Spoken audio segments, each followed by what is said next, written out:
Hello, it's Peter Wright and Kathleen Beauvais in Ontario, Canada, with another episode of the Yakking Show. This is the show that aims to bring you more actionable business tips and ideas than practically any other single place on the internet. And we do that by having really interesting and good guests on the show. Today is no exception. But first, let's introduce co-host Kathleen from Waterloo, Ontario.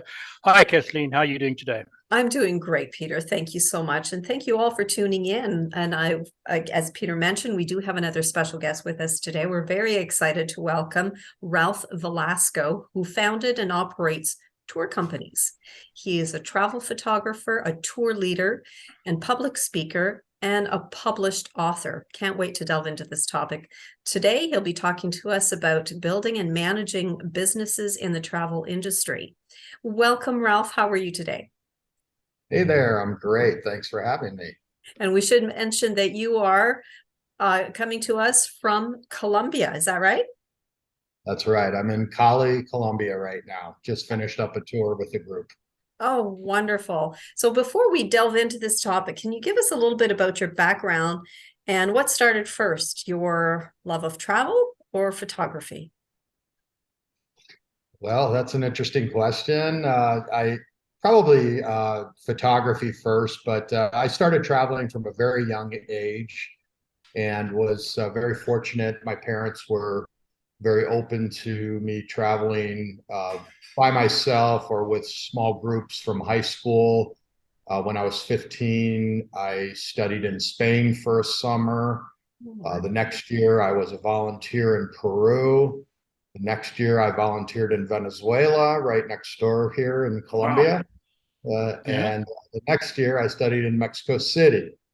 So from a young age, I've been traveling on my own or with small groups. And so I'd always had an interest in photography. And my father was into photography, and he was very good, but an amateur because he ran 4 restaurants, so that he was super busy with that. But he sort of instilled the love of photography in me, and of course, even back then, many moons ago, I was bringing a camera along, and now they're more ubiquitous than ever with these smartphones in our pockets.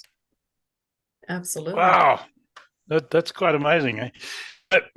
What was the background to creating 2 distinctly different travel operations?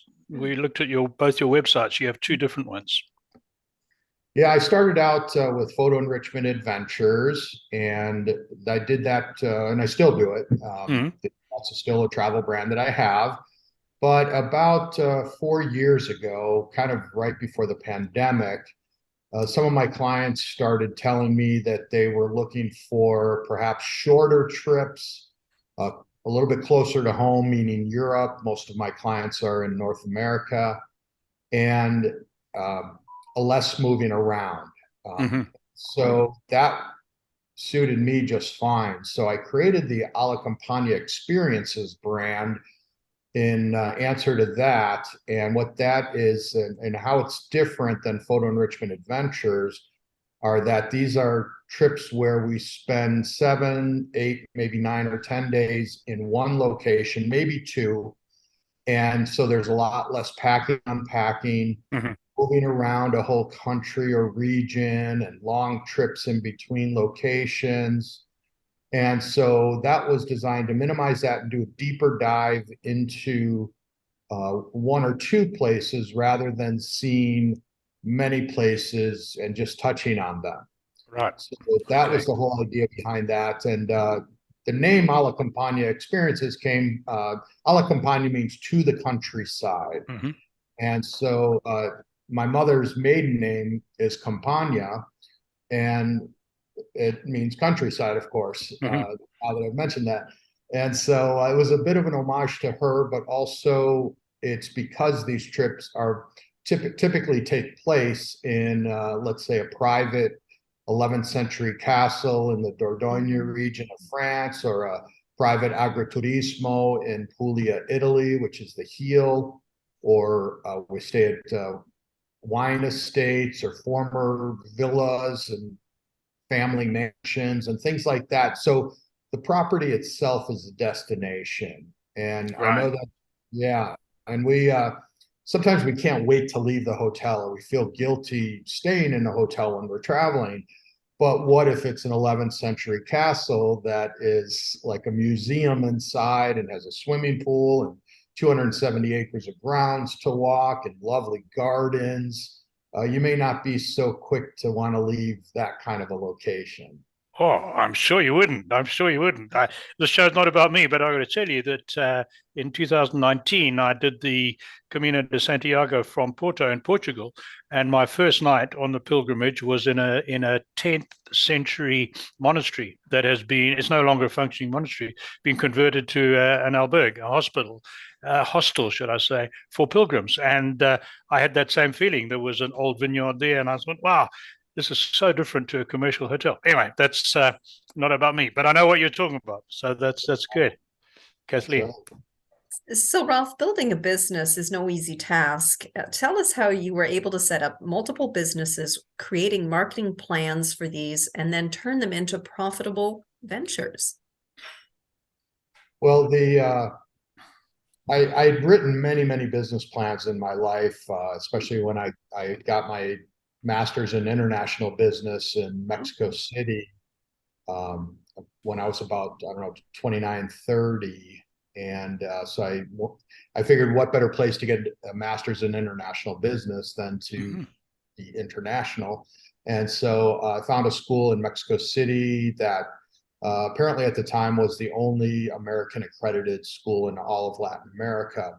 So I studied there. And so over the years, I went to business school, Indiana University Business School. So I've always had a business background and always had written many business plans. But to be honest, I kind of slowly moved into this business.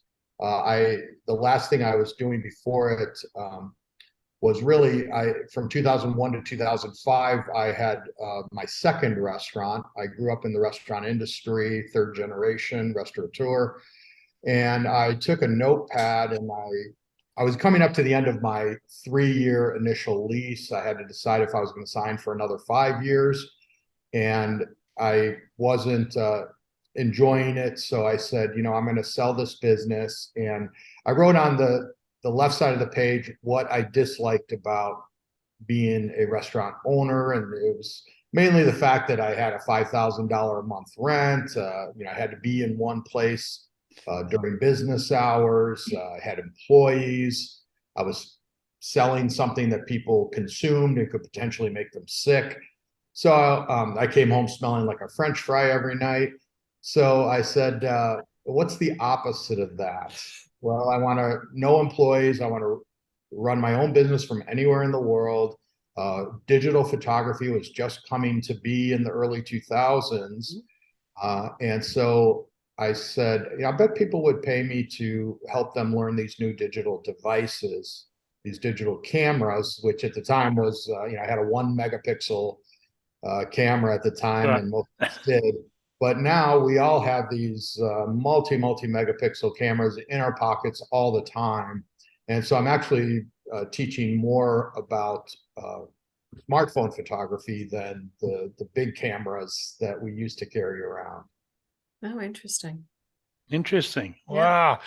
So you mentioned you were looking for a business with no employees, but you've got 2 separate businesses now, maybe more, the 2 major ones that I know of, and you're speaking just from Colombia. So how do you operate the rest of the business and the other businesses when you're away from your base so much of the time? Yeah, I have no employees now. I do everything myself. Wow. So it is a lot of work, especially when I'm on a trip with a group.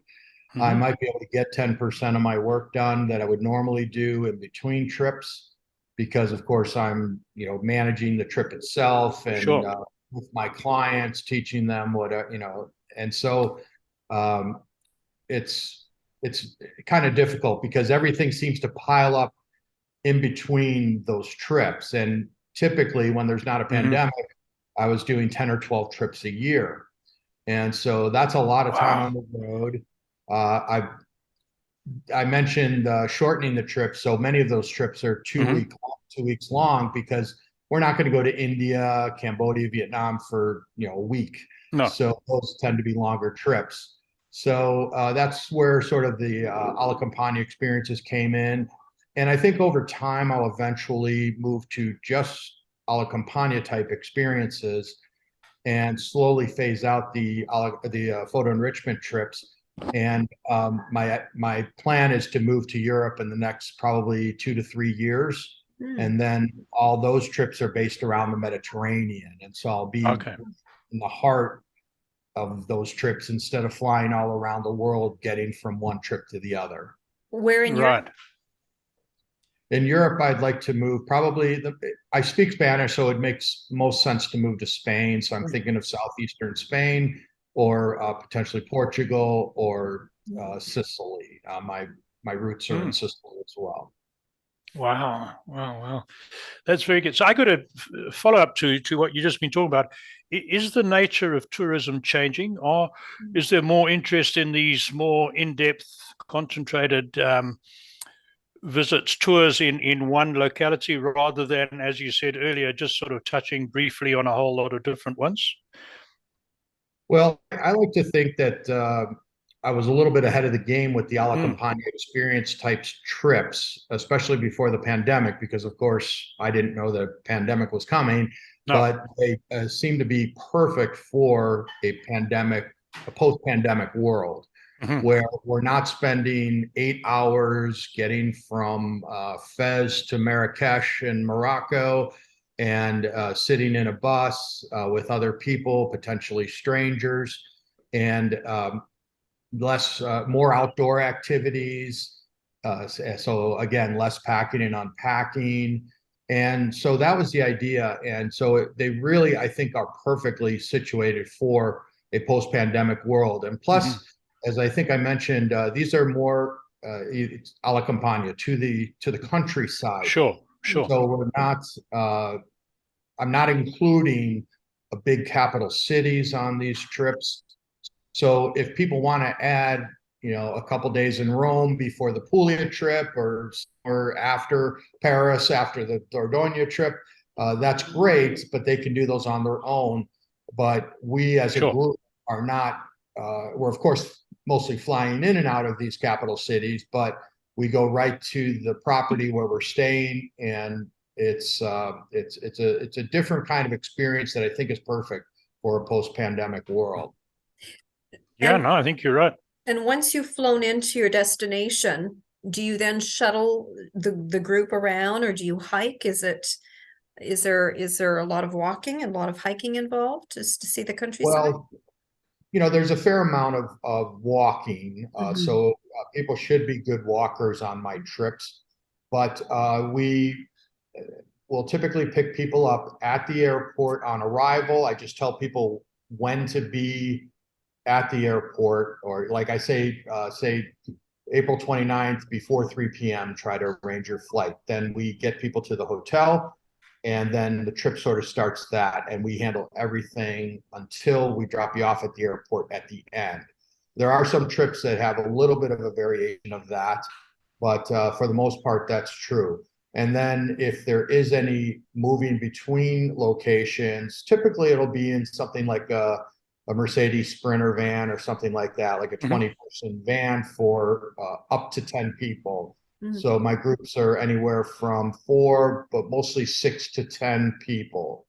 So they're very small groups, and which allows us to get into smaller properties, more local restaurants, where so we don't have to go into big hotels or have big buses or go to restaurants that can fit 300 people. Right. So that gives a much more local type experience, which is what I'm interested in, and my clients are as well.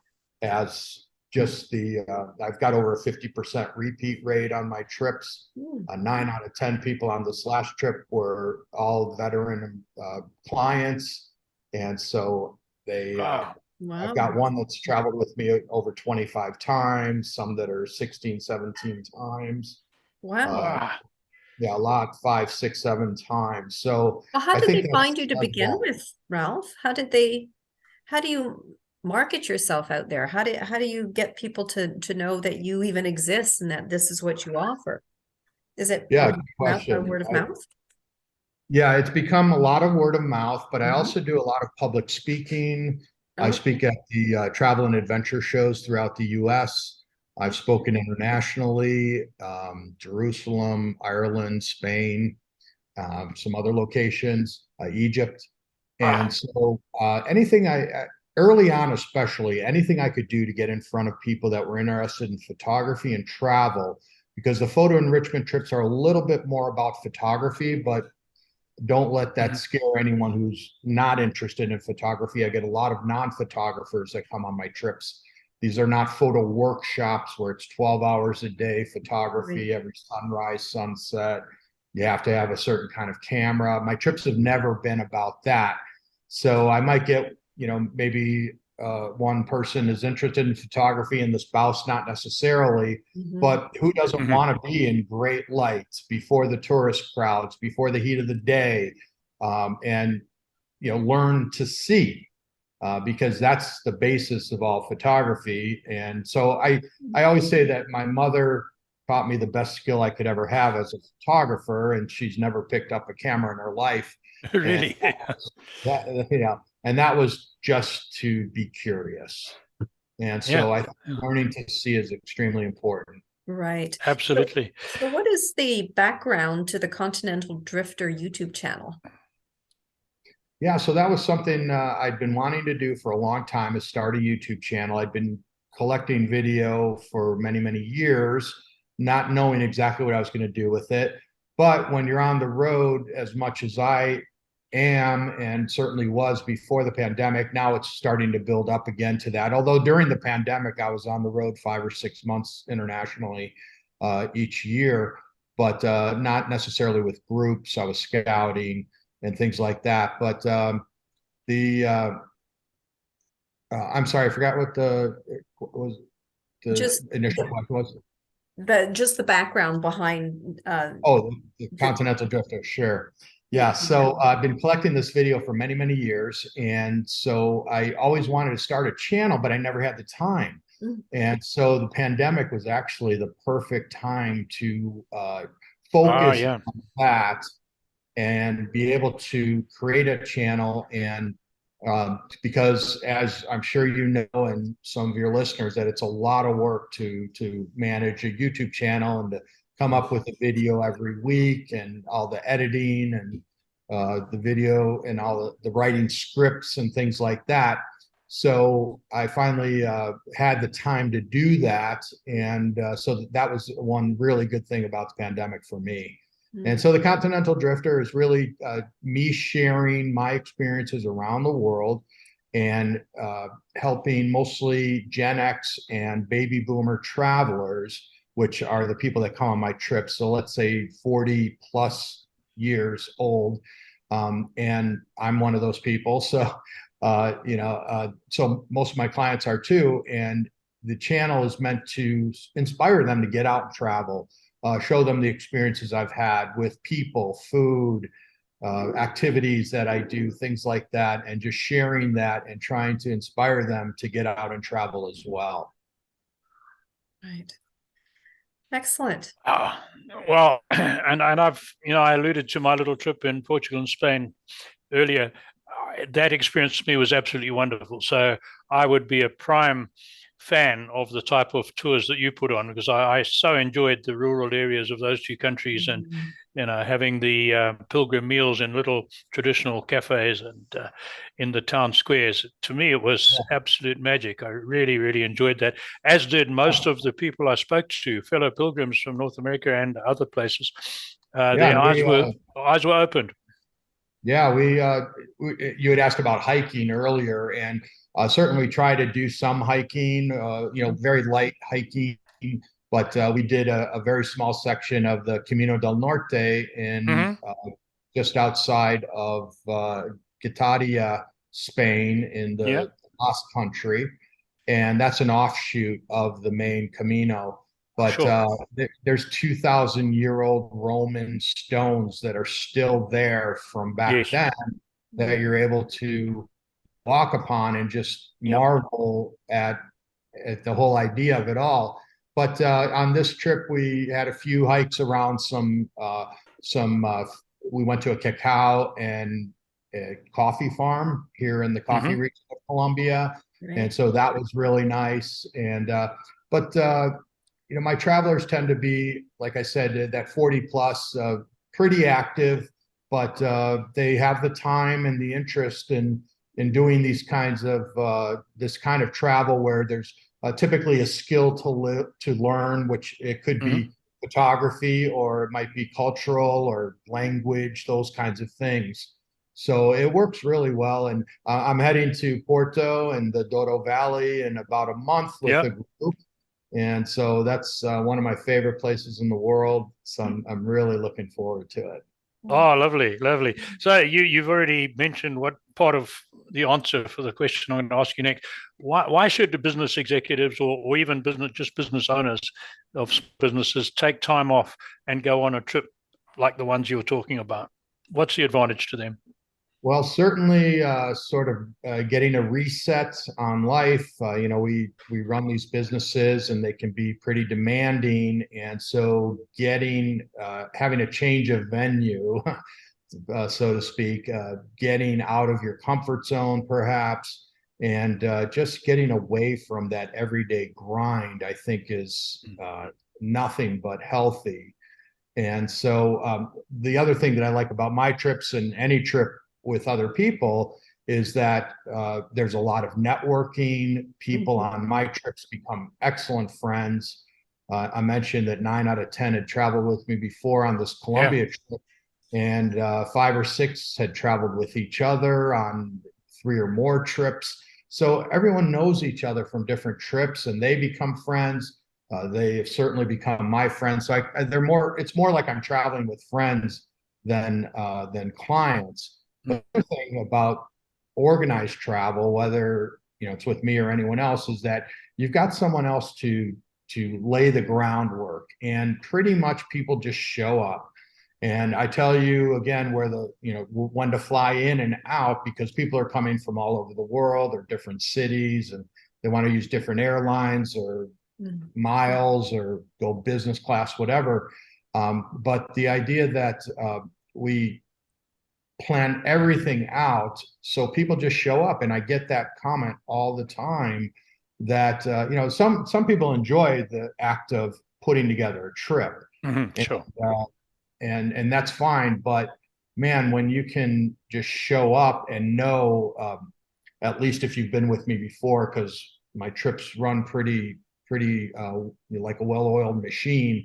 And my clients, that's why they keep coming back, because they know I've got a great trip that's varied, that you're going to meet a lot of different people. We're going to do olive oil tasting. I incorporate the food into all of our trips. There might be cooking classes or demonstrations, market walks, olive oil taste, wine tasting. Let's go see how they make the local cheese, meet that local artist. Anything like that, to me, that's the cultural parts of travel. And I've got those connections mostly through my local tour operators that I work with. But I go scout every trip in advance, and I make these connections. I meet these people, and then I love nothing more than to bring my groups to have those same experiences, meet those same amazing people, and it seems to be working. I've been doing this now for 15 years, over 120 trips. So wow, I'm doing something right. Yeah, you're doing something right. That's for sure. From your experience of running multiple businesses, is there one tip you can give to our audience to help them manage their business more effectively? Very much in general, I became very aware of the importance of setting expectations, especially with travel like this. And I'm sure that can be woven into any type of business, but letting people know, let's say, how much photography there is or isn't going to be, the types of hotels, the level of hotels that we're going to stay at, the types of guides that we might have, the experiences that they can look forward to. Because I don't want someone coming on a trip expecting a photo workshop, which, like I said, is 12 hours a day, sunrises, sunsets, imagery views, etc. and then come on my trip and not get that. Mhm. So I'm very upfront with setting expectations and letting people know what they're in for. And then if it's not for them, they filter themselves out. Mhm. And if they do come on a trip, they know what they're in for and should be happy because I told them in advance what to expect. Right. Right. Right. So, Ralph, you've done 120 trips, so you've met an awful lot of people over the 15 years you've been doing this business, and you were a restaurateur before, and you've traveled extensively. So you've met a lot of people, a lot more than the average person, I would guess. If you think about all those people you met, do you believe there's one habit or characteristic or mindset that sets the successful ones apart from the average who can't afford to go on your trips, right? And I don't just mean making a lot of money. I mean people who live well-balanced lives, but obviously are pretty well off. Is there something simple, or is it more complicated than that? I think you can boil things down to very simple. When I'm traveling, it's about meeting the local people. To me, that's the most important thing.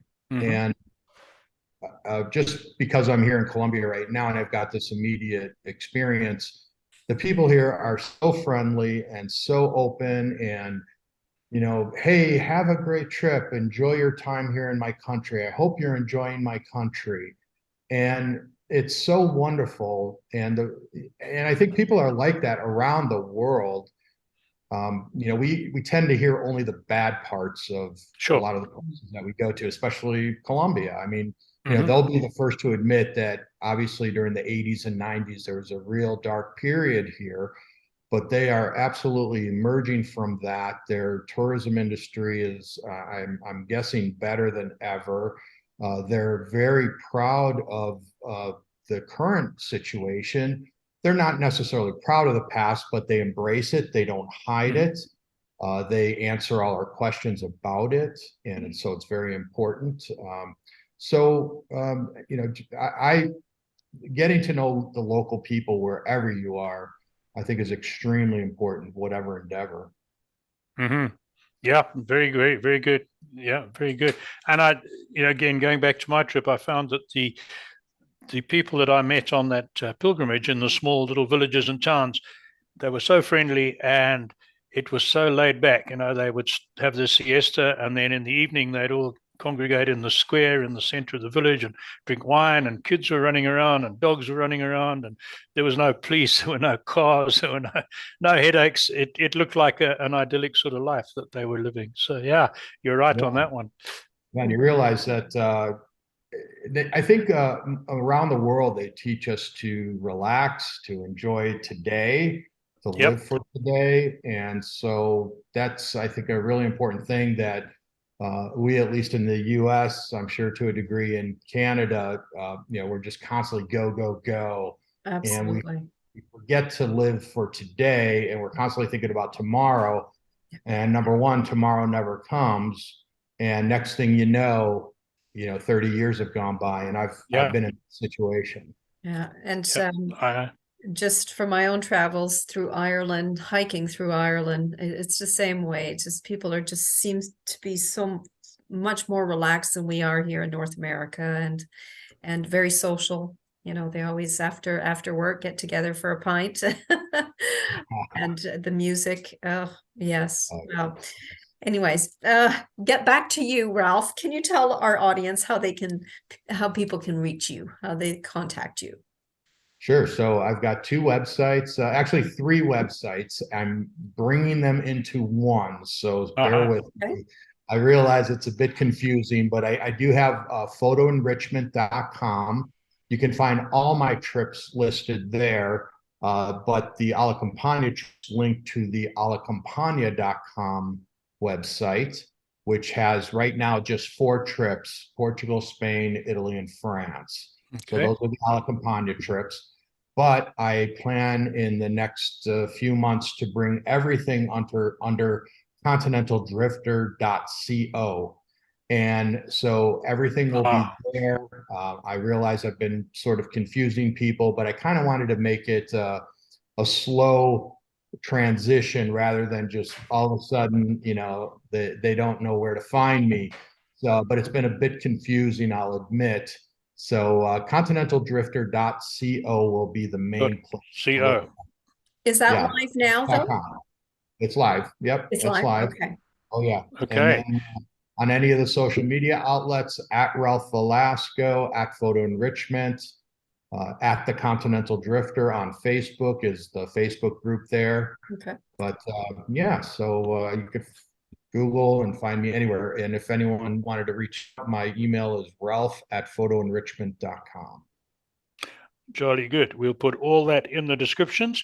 And just a reminder as well that your YouTube channel, which has got a lot of good videos on it, is called the Continental Drifter, correct? That's right. youtube.com/Continental Drifter. Great. Okay. We'll give all that. And for our audio listeners, if you can't see captions, of course, it will all be in the descriptions. Thanks, Ralph. And while I've got the floor, a very quick message to our audience.